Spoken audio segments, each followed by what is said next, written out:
Amakuru arimo arahinduka bya buri kanya kubera yuko iyi ngiyi ari imwe mu ntambara zirimo amagambo make cyane ariko ibiturika ni byinshi kandi biremereye. Amakimbirane yari amaze iminsi yiyongereye umunsi ku wundi ku buryo ibitero by'Ubuhinde muri Pakistani bitatunguye benshi. Icyatunguranye ni ukurasa misile mu bintu bamwe bavuga yuko bitari kuri urwo rwego mu by'ukuri. Nirinze kuvuga yuko ibintu bikaze kubera ko mumenyereye ko abanyamakuru ngo bakabya cyane mu bijyanye n'intambara. Suko nteye, ariko uko byagenda kose n'ubundi byenda kumera nkabyo. Ubuhinde nibwo bwabanje kurasa mu ijoro ryo kuwa kabiri rishyira kuwa gatatu. Ibintu byari umuriro mu Buhinde bo bari bamaze kwinjira kuwa gatatu, ariko twebwe tukiri kuwa kabiri.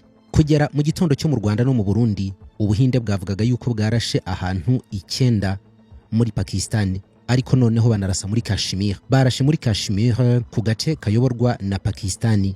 Bavuze yuko ibyo byabaye ibikorwa by'ibanze cyangwa se kubabonja gusa, ubundi ngo ibitendo nyirizina ntabwo biratangira. Pakistani iyo yari yamaze kwemeza yuko ahantu 5 ariho harashwe mu gitero bisi cy'ubugwari. Minisitiri w'ububanyi n'amahanga wa Pakistani Muhammad Shah Dar yavuze yuko abasivili 8 ari bo bishwe, barimo abana 2 mu gihe abandi 35 bakomeretse. Pakistani yavuze yuko yahanuye indege z'intambara 5 ndetse na drone 1 byose by'Ubuhinde. Ibyo ngo kwari ukwirwanaho gusa kubera ko kwihorera byo ntabwo biratangira, gusa ubu ngubu ngo biri mu nzira. Reuters y'Abongereza na AFP y'Abafaransa bati amakuru tuzi neza tuvana ku ngabo z'Ubuhinde aremeza yuko abasivili 3 b'Abahinde bishwe n'amasasu y'ingabo za Pakistani mu gace ka Kashmir kayoborwa n'Ubuhinde. Amerika, Ubushinwa, Umuryango w'Abibumbye bose bamaganye iki gitero kubera ko gishobora gutuma ibihugu bibiri bifite intwaro za kirimbuzi bisakirana, intwaro zikanihira. Minisitiri w'ububanyi n'amahanga wa Irani asa n'ushaka kubajya hagati kugira ngo badasakirana. Ubari mu Buhinde yagiye kubasaba gutekereza kabiri. Amashuri yafunzwe ku mpande zombi. Ubuyobozi buteguza abaturage babwo yuko uyu munsi cyangwa se ejo hashobora kubaho umunsi udasanzwe. Iyi ntambara iteye ubwoba kurusha izindi zose ziriho ku isi ubu tuvugana. Impamvu nuko abagiye kurwana n'amajeya y'intambara cyangwa se ibihambavu cyangwa ibihanyanswa bose batunze intwaro kirimbuzi. Ntabwo bumvikana mu myaka myinshi ishize kandi amakimbirane ari mu mateka. Mu by'ukuri ibyo turimo tubona uyu munsi bihagaze bite kandi byatangiye ryari? Deka nguhe ikaze kuri Gentil Gedeon Official. Ndanakubwira ahantu bigeze. Uyu murongo ukurikiye cyangwa se iyi chaîne ya GGO niyo yambiri kugezaho amakuru agezweho mu karere ndetse no ku isi muri rusange. Turatangiye. Ibintu by'ibihombo usa naho umaze kubimenyera. Kuri wowe ngo abakozi bose ni kimwe, bose bakubarisha nabi. Ayaya, gute se kandi umuntu yakuvana ku isoko ngo kubera yuko utabasha kubara neza ibintu waranguye ngo bihuze n'ibyacurujwe hamwe n'amafaranga yavuyemo, unamenye ibisigaye muri stoke n'inyungu iri mu byamaze gucuruzwa? Uremeye uhebera urwaje kandi business yari yarakuvunye ukitangira kweri? Reka nkurangire Infinity Tech Solution. Injira muri iki kigo cy'ikoranabuhanga baguhe system igufasha mu bucuruzi bwawe. Wowe ufite restaurant, akabari, coffee shop, bistro, supermarket, warehouse cyangwa ubundi bucuruzi runaka, Infinity Tech Solution yavugusa umuti w'igihombo giturutse ku mibare. System ya Infinity Tech Solution iragufasha kubara inventory yawe yose, igufashe mu kwicururizamo nka POS, igufashe gutanga inyemezabwishyu. Mbega system uziko inakubarira ibyo usigaranye muri stock n'ibyacurujwe byose, ikagenda ikwereka imibare kandi ukayigendana muri telefone yawe. Hari na system baguhangitse mbere, ariko ubu ngubu ntabwo zishobora gukemura ikibazo ufite cyo kubara cyangwa kumenya stock yawe ukuntu ihagaze. Namwe mwashyizwe igorora, wijijinganya. Ibiciro byo ntibigukange, twegere gusa tuvugane. Kubijyanye no kwishyura biroroshye, ntabwo tugorana. Ikiza nuko utangira kwishyura system yamaze kugera muri mudasobwa yawe cyangwa muri telefone yawe uri muyikoresha. Duhamagare kuri 0785 03 0772. Intambara twavuze yuko yari imaze iminsi itutumba hagati y'Ubuhinde na Pakistani kera kabaye yatangiye mu ijoro rya kuwa kabiri, gitangijwe na misile z'ingabo z'Ubuhinde. Umuvugizi w'igisirikare cya Pakistani yahise avugira kuri radio na televiziyo ko Islamabad buzakora ibishoboka byose kandi bikwiye kuri iki gitero, kandi yuko bizaba mu gihe gikwiriye ariko cyavuba hangaha cyane. Yongeraho ati indege zacu zose zirwanira mu kirere ubu ziri mu kirere nyine. Iki ni igitero giteye isoni kandi cy'ubugwari cyaturutse mu kirere cy'Ubuhinde. Muri iryo joro televiziyo y'igihugu cya Pakistan yavuze yuko ingabo z'Ubuhinde zirwanira mu kirere zateye Pakistan n'agace ka Kashmir ariko kegamiye kuri Pakistan cyangwa kayoborwa na Pakistan. Basobanuye yuko izo misile zaguye ahantu hatatu hatandukanye. Ibiro ntaramakuru Reuters by'Abongereza byavuze ukundi ko hari amakuru avuga ko ijoro ryaranzwe n'amasasu aremereye cyane, kimwe n'ibiturika byinshi cyane byumvikanye mu turere two ku mupaka muri Kashmir ku ruhande ruyobowe na Pakistan. Umubano uri hagati y'Ubuhinde na Pakistan sinzi niba mu by'ukuri unahari, ariko niba waranigeze watangiye kuzamba cyane nyuma y'igitero cy'abarwanyi bibasiye ba mukerarugendo muri Kashmir kigahitana abantu 26 mu gace ka Kashmir kayobowe n'Ubuhinde mu kwezi gushize. Pakistan yariseguye yerekana yuko nta ruhare namba yagize muri ibyo bitero, mu gihe Ubuhinde bwo bubyemeza bati ni mwebwe mwishe ba mukerarugendo bacu kandi mugomba kubiryozwa. Ubwo Pakistan yari imaze gutangaza yuko yatewe mu ijoro ryakeye, Ubuhinde nabwo bwasohoye itangazo ryemeza neza aya makuru, ariko noneho ryavugaga yuko harashwe ari henshi kurushaho Pakistan yavuze. Guverinoma y'Ubuhinde ivuga yuko ingabo zayo zatangiye ibikorwa bya gisirikare byahawe izina Operation Sindoor cyangwa Sindoor. Mu gutangiza iyo operation, indege z'intambara z'Ubuhinde zatangiriye mu gusenya ibikorwa remezo bisi by'iterabwoba. Ibyo bikorwa biri muri Pakistan no mu gace ka Kashmir kegereye Pakistan cyangwa kegamye kuri Pakistan. Ubuhinde bwavuze yuko aho bwasenye hose ari ahategurirwa ibitero by'iterabwoba byo kwibasira Abahinde. Muri iri tangazo, guverinoma y'Ubuhinde ivuga yuko ahantu 9 hose ariho harashwe. Bati ibikorwa byacu byaranzwe n'ubushishozi, kwigengesera no kutabangamira abanyamahoro. Nta bigo bya gisirikare bya Pakistan twigeze turasa. Ubuhinde kandi bwavuze yuko bwabanje kugenzura neza bugahitamo ibigomba gusenywa ndetse n'abagomba gupfa. Iri tangazo ryasobanuye neza ko iki gitero cyakozwe giturutse ku gitero cy'iterabwoba simusiga cyakozwe n'abarwanyi bo muri Pakistan bibasiye abakerarugendo b'Abahinde mu gace ka Kashmir, uruhande ruyoborwa n'Ubuhinde. Twari tugeze kure cyane, reka tugaruke mu ijoro ryo kuwa kabiri rishyira kuwa gatatu, umunsi wakwita D-Day, umunsi wo gutangira kw'ibitero. Icyakora mu Buhinde ho bari imbere yacu amasaha 5 n'igice ubwo amatangazo yacicikanaga ku mpande zombi igikuba cyacitse ku isi, kubera yuko ingiyi nimwe mu nkuru ziteye ubwoba kuri buri muntu wese atari natwe abaturage basanzwe n'abategetsi benshi bisi. Dore impamvu nuko ibihugu byombi byose bifite ububiko bw'intwaro kirimbuzi kandi bubundikiye ibiturika by'uburozi bwinshi mu bubiko bwabyo. Uko byagenda kose, intambara iramutse ibaye ndende cyangwa igakara, ibi biturika n'ibi bisasu bya kirimbuzi bombi babikoraho. Nukuzimangatana kw'inyoko muntu kw'isi.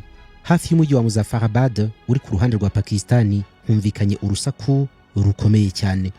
Reuters yazitangaza yuko hari ibisasu byinshi byaturikiye ahantu henshi ku ruhande rwa Pakistan. Ibi biro ntaramakuru bivuga yuko hari abatangabuhamya babyemereye yuko ahakorerwaga n'inzego z'ubuyobozi muri uyu mujyi wa Muzaffarabad hatwitswe bya burundu hakaba umuyonga. Muri ako kanya ariko ahagana saa 8 z'ijoro, televiziyo zo muri Pakistan zirimo iyitwa Jio TV cyangwa Jio TV yahise itambutsa ijambo ryavuzwe n'umuyobozi mukuru w'ishami rishinzwe imibanire mu ngabo za Pakistan n'ishami ryitwa Inter-Service Public Relations. Muri ubwo butumwa, General Ahmed Sharif Shardji yaragishimangira yuko harashwe misile ari hatatu, ko ahandi haguye ibisasu bisanzwe. General Ahmed Sharif yavuze ko harashwe ari mu duce tubiri duherereye muri Kashmir iyoborwa na Pakistan. Utwo duce ni Muzaffarabad hamwe na Kotli. Ni imbere muri Pakistan mu mujyi wa Bahawalpur. Nyuma y'iminota mikeya, Ubuhinde bwongeye gusohora irindi tangazo bavuga ko Pakistan yarashe mu bice byegereye umupaka. Iryo tangazo noneho ryasohowe n'ibiro bikuru by'igisirikare cy'Ubuhinde kigaragaza yuko ingabo za Pakistan zakoresheje imbunda ziremereye mu kurasa amasasu manini kandi atari makeya mu mujyi wa Bhimber Gali. Uyu nguyu uherereye mu kandi gace kazwi nka Punche la Juari, aha ni muri Kashmir ku ruhande rw'Ubuhinde, gusa ni hafi y'imirongo y'umupaka uyihuza na Kashmir y'uruhande rwa Pakistan. Ubwaha ndakwibutsa yuko Kashmir igabanyijwemo ibice bibiri, igice kiyobowe na Pakistan n'ikiyobowe n'Ubuhinde, bakabipfa bombi. Mu gusoza itangazo ryabo bagiraga bati ingabo z'Ubuhinde zirimo kwitwara uko bikwiye. Uko twagendaga twerekeza mu rukerera mu masaha y'intambara iri kubera, niko amakuru mashyashya yisukiranyaga buri munota. muri ako kanya minisiteri y'ingabo ya Pakistan yahise itangaza yuko misile z'abahinde zaturutse mu kirere cy'ubuhinde kandi ko nta ndege y'umwanzi higeze irenga umupaka. N'ibisobanuro byatanzwe na minisitiri w'ingabo muri Pakistan Kajawar Asif mu kiganiro kigufi yahaye Jean TV. Bwana Asif yavuze ko iperereza ryerekana yuko nta ndege n'imwe y'ubuhinde yigeze irenga ikirere. Andi makuru mashya yatanze nuko ibyo bitero byose byibasiye uduce twa gisivili, arenzaho yuko amakuru y'ubuhinde ko hibasiwe ari mu nkambi z'iterabwoba gwara amakuru y'ibinyoma. Igitero cy'ubuhinde cyari gitegerejwe cyane nyuma y'igitutu cy'abaturage basabaga guverinoma kugira ikintu ikora mu rwego rwo kwihimura ku gitero cyahitanye abantu 26 bari bibereye mu bikorwa by'ubukerarugendo mu mujyi wa Pahalgam uherereye muri Kashmir ku ruhande rw'ubuhinde. Byabaye ku ya 22 y'ukwezi gushize. Abarwanyi bivugwa yuko ari abanyapakistani cyangwa se abakorera mu kwa leta ya Pakistani barenze umupaka bagera imbere mu gace k'ubuhinde bicayo abantu gutyo. Bamwe mu barokotse icyo gitero bavuze ko abicanyi bari bafite gahunda yo kwibasira abagabo b'ubwoko bw'abahindu. Iyo rero ni sakirego kuri leta y'abahinde. Icyo gitero cyo mu kwezi gushize kwa kane kimaze kuba, minisitiri w'intebe w'ubuhinde Narendra Modi yahise avuga yuko igihugu cye kizakurikirana abakoze ibyo bitero kugera ku mpera y'isi. Ahagana saa 10 za mu gitondo mu rukerera, igisirikare cya Pakistan cyatangiye gutanga amakuru avuga ko bahitanywe n'ibi bitero, bemeza yuko harimo n'umwana. Muri ayo masaha umuvugizi wa gisirikare muri Pakistan yatangaje yuko hari abasivili babiri bapfiriye muri ako gace ka Kotli muri Kashmir yobowe na Pakistan, n'umwana umwe apfiriye muri Bahawalpur imbere muri Pakistan. Lieutenant General Ahmed Sharif Cloudly iyongeyeho yuko abandi baturage 12 bakomerekeye muri icyo gitero n'iturika rihambaye ryabereye mu mujyi wa Ahmedpur Sharkia uherereye imbere muri Pakistan. Kugera ayo masaha rero televiziyo ya Jio TV yavuze yuko hari umuryango w'abantu benshi wari waheze munsi y'inyubako yashwanyaguritse kubera iturika ry'ibisasu, ngo barimo bashakirwa ukuntu bashobora guhumeka. Uhisemo guhindura icyiciro mu nyungu zo gushinga umuryango, utangiye gutekereza hazabera ibirori byawe by'igitangaza bibereye ijisho biguhesha icyubahiro. Uri inkumi cyangwa umusore witegura kurushinga, ufite iminsi mikuru, umuryango, bridal shower cyangwa se indi minsi mikuru isaba guteranya inshuti n'abavandimwe. Ahantu ukeneye harisanzuye cyane habereye umuryango wawe. Igisubizo cya nyacyo ni Botanica Events. Ni ubusitani bubereye ijisho nk'uko wahoze ubyifuza.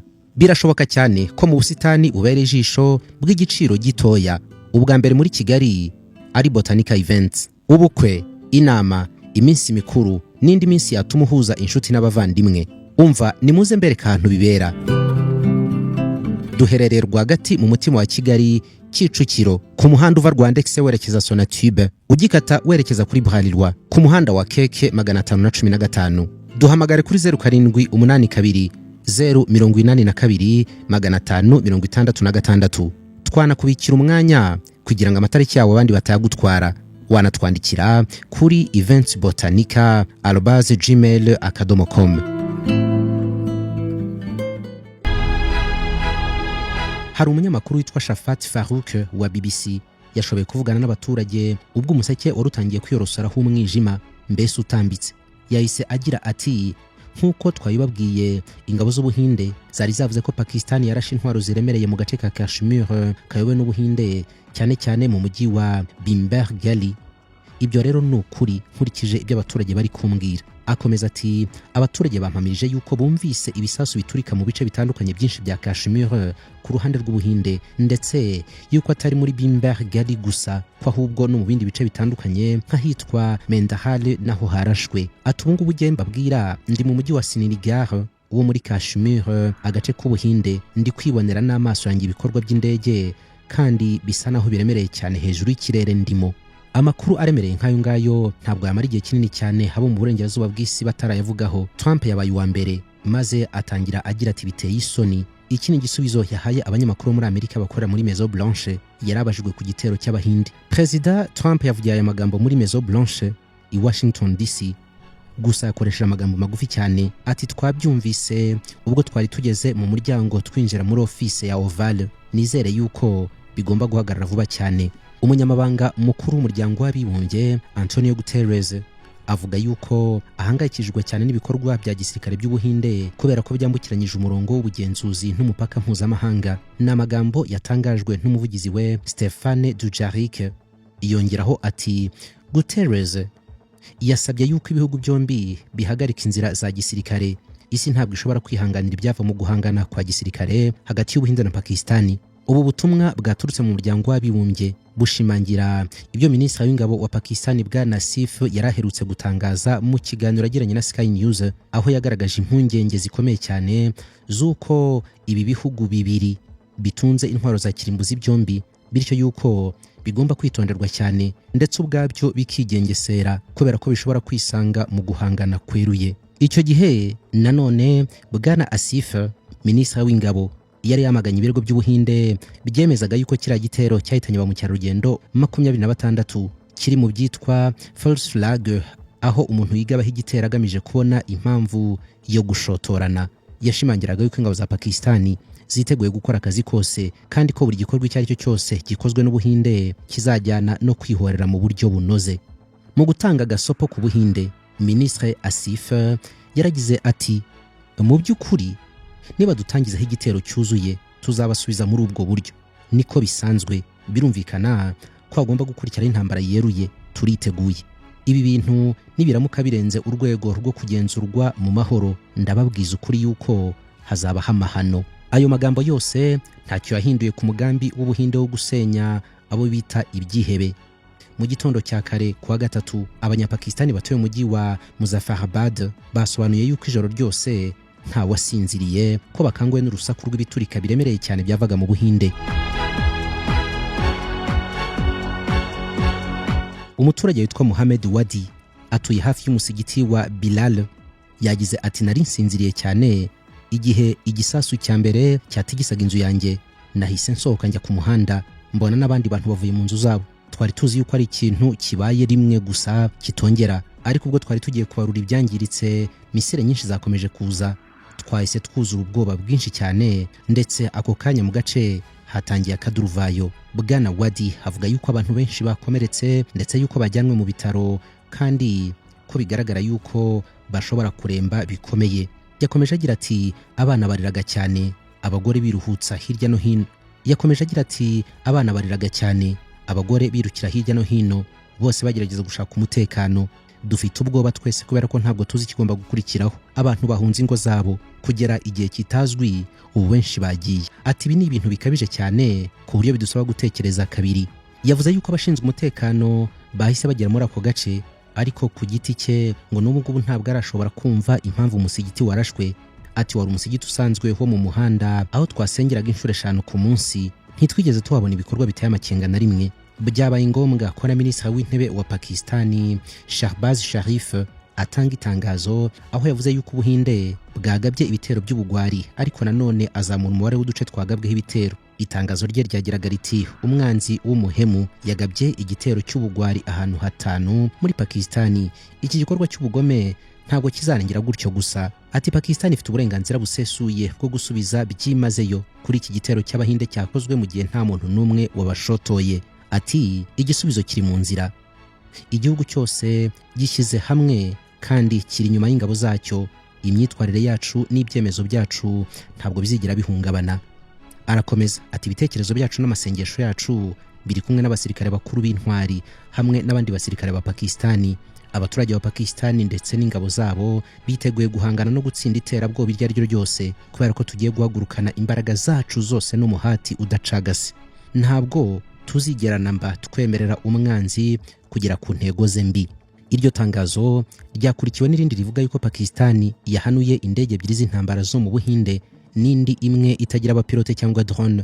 Ibi ngibi byo byasobanuriwe mu kiganiro umuvugizi w'ingabo za Pakistani yagiranaga n'umunyamakuru wa BBC. Ati kugera ubu ngubu igisirikare cyacu cyarashe nibura indege ebyiri zo mu Buhinde na drone imwe. Sharif yavuze yuko ingabo za Pakistani zirwanira ku butaka zari zimaze kwitegura neza, ariko yirinda kwerekana ahantu ziri n'uburyo ziteguyemo. Nawe ashimangira ko Pakistani ifite uburenganzira busesuye bwo kwirwanaho kandi ko kwirwanaho ahubwo byatangiye.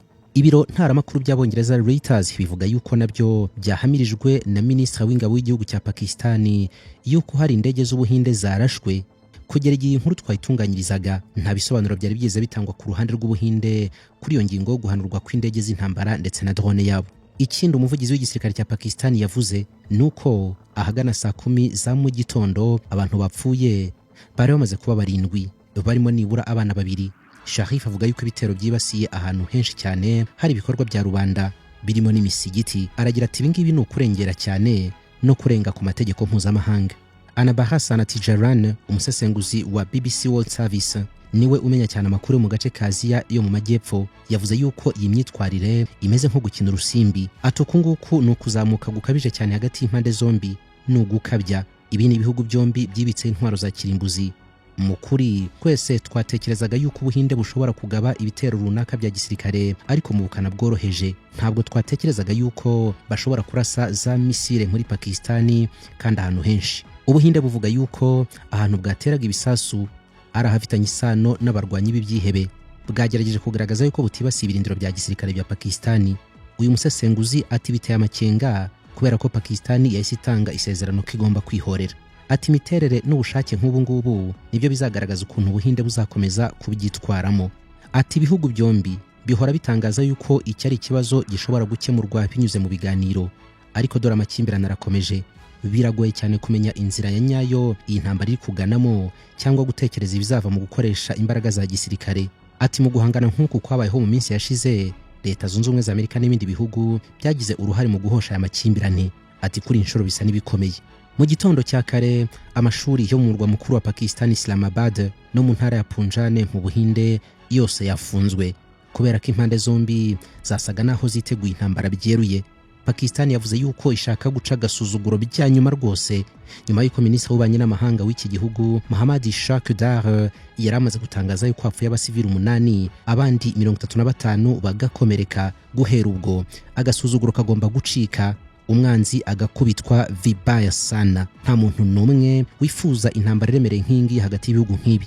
Minisitiri w'ububanyi n'amahanga wa Iran Sayed Abbas Araghchi yahise yerekeza mu Buhinde bwangu igitaraganya. Minisiteri y'ububanyi n'amahanga y'Ubuhinde yavuze yuko uyu munyepolitike w'umunya-Iran agomba guhura na Perezida Draupadi Murmu na Minisitiri w'ububanyi n'amahanga Bwana Jaishankar. Mu buryo budasanzwe, abayobozi batavuga rumwe n'ubutegetsi bw'Ubuhinde nabo bashyigikiye ibitero kuri Pakistani. Mallikarjun, umuyobozi w'ishyaka rikomeye cyane kurusha andi yose mu yatavuga rumwe n'ubutegetsi mu Buhinde, yagize ati ubumwe n'ubufatanye nibyo bikenewe kuri isaha. Ku ruhande rw'Ubuhinde, Minisitiri w'ububanyi n'amahanga Bwana Jaishankar yavuze yuko isi igomba kwerekana yuko iterabwoba rikwiriye kurwanywa.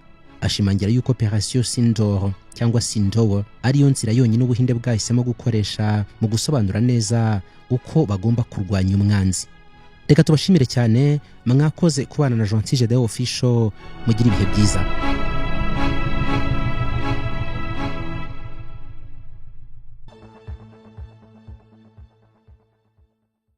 Wari wagize urugendo rwiza rwerekeza mu majyepfo, ariko komeza ugende, uraza kuruhuka ugeze Huye rwagati. Niho uri busange ibintu byose ukeneye kandi byanyabyo n'abantu banyabo baza kukwakira. Noneho igihe kirageze ngo uruhuke wisanzuye. City Snake Lounge iguha ikaze muri uwo mujyi w'amabengeza mu majyepfo i Huye. Amafunguro n'ibinyobwa by'ubwoko bwose, service za bar na restaurant, byose biri ruhande rwawe muri City Snake Lounge. Kandi ubwo ngubwo nanone iruhande rwawe hari abacuranzi b'umuziki wa live nk'igisope, abakora karaoke iryoheye amatwi n'aba DJ bavanga imiziki mu buryo buhambaye. Akarusho nuko abafite inama n'iminsi mikuru babategurira amafunguro n'ibinyobwa kandi bikabasanga ahantu muri aho baherereye hariranga ku muhanda ujya ku isoko rya Huye iruhande rw'ikicaro cya Wasac. Bakora iminsi yose n'amasaha yose. Urashaka gukora reservation cyangwa wifuza yuko wahagera bamaze kugutegurira, bahamagare kuri 0788 20 9207.